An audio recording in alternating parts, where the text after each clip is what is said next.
فجر کی اذان میں جب الصلاۃ خیر من النوم کہتا ہے مؤذن تو اس کا کیا جواب دینا چاہیے؟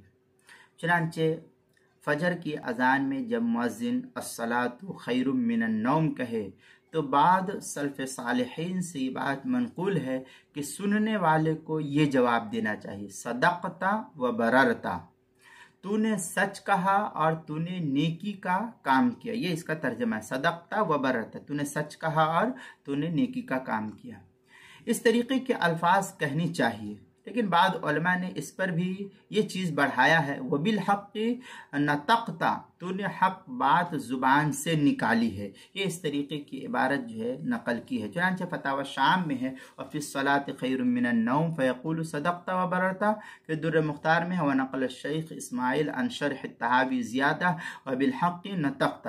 یہ فتاوی شامی جو زکریا بک ڈپو دیوبند کا ہندی نسخہ ہے، اس کی دوسری جلد صفحہ 67، اور بیروت کا چھپا ہوا نسخہ اس کی دوسری جلد صفحہ 62۔ تقریرات رافعی میں ہے، وَلَمْ يُرَدُّ حدیث آخر فی صدقت و بررت بل نقلوہ عن بعض السلف۔ یہ تقریرات رافعی دوسری جلد صفحہ 47 پر اس کو نقل کیا ہے، اور کتاب المسائل اس کی پہلی جلد صفحہ 259 پر بھی اس کو نقل کیا گیا ہے۔